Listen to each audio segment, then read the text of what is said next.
जर्नैल के बेटे जावेद बर्की सिफारिश पर कप्तान बने थे। पाकिस्तान क्रिकेट टीम के साबिक कप्तान जावेद बर्की लेफ्टिनेंट जनरल वाजिद अली बर्की के बेटे थे, जिन्हें साबिक सदर अयूब खान का काबिल एतमाद साथी समझा जाता था, जिसके बाइस इल्जाम भी सामने आया कि जावेद बर्की को आला हुकाम के अहकामात पर कप्तान बनाया गया था।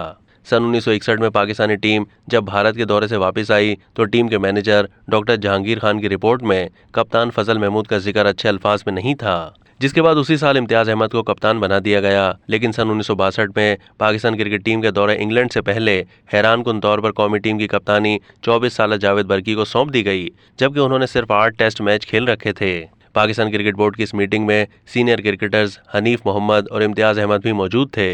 जावेद बर्की ने अपने एक इंटरव्यू में कप्तान बनाए जाने के बारे में कहा था कि इम्तियाज अहमद, हनीफ मोहम्मद और उन्हें पाकिस्तान क्रिकेट बोर्ड ने मीटिंग के लिए बुलाया था। सिलेक्शन कमेटी के तकरीबन तमाम अरकान सीनियर ब्यूरोक्रेट्स थे, जिन्होंने फैसला किया कि वो टीम की क़यादत करेंगे।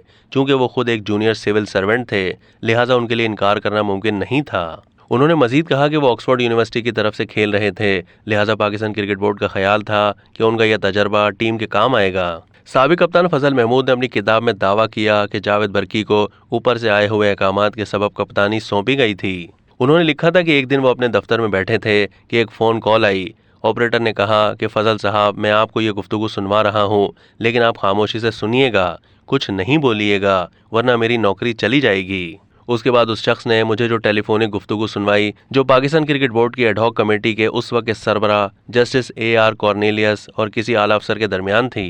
उसमें वो आला अफसर जस्टिस कॉर्नेलियस से ये कह रहे थे, हम जिसके बारे में कह रहे हैं आपने उसे पाकिस्तान टीम का कप्तान बनाना है। फजल महमूद के मुताबिक जस्टिस कॉर्नेलियस का जवाब था, सर आप फिक्र ना करें, फजल महमूद का क्या होगा।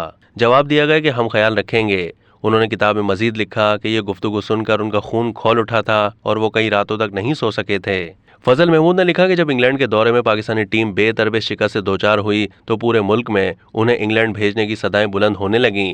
पहले तो क्रिकेट बोर्ड ने इस पर तवज्जो नहीं दी, लेकिन फिर एक दिन उन्हें पैगाम मिला कि जस्टिस कॉर्नेलियस उनसे मिलना चाहते हैं, तो वो उनसे सुप्रीम कोर्ट में उनके चैम्बर में मिले। जस्टिस कॉर्नेलियस उस वक्त पाकिस्तान के चीफ जस्टिस भी थे। फजल महमूद के मुताबिक जस्टिस कॉर्नेलियस ने जब उनसे कहा कि आप इंग्लैंड जाकर टीम में शामिल हो जाएं, तो वो हैरान रह गए, क्योंकि उन्होंने ही आला हुकाम को उन्हें क्रिकेट से दूर रखने के बारे में यकीन दहानी कराई थी और अब वो उनसे टीम में शामिल होने की दरख्वास्त कर रहे थे।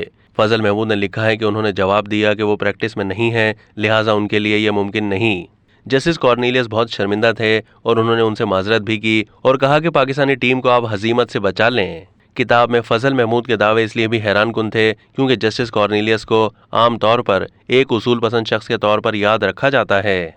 याद रहे कि सन 1962 में दौरा इंग्लैंड के दौरान पाकिस्तान टीम 5 टेस्ट मैचों की सीरीज 4-0 से बुरी तरह हार गई थी। उस वक्त कौमी टीम के कप्तान जावेद बर्की थे। अब तक के लिए इतना ही। मजीद मालूमात के लिए डेली जंग के YouTube चैनल को सब्सक्राइब कीजिए।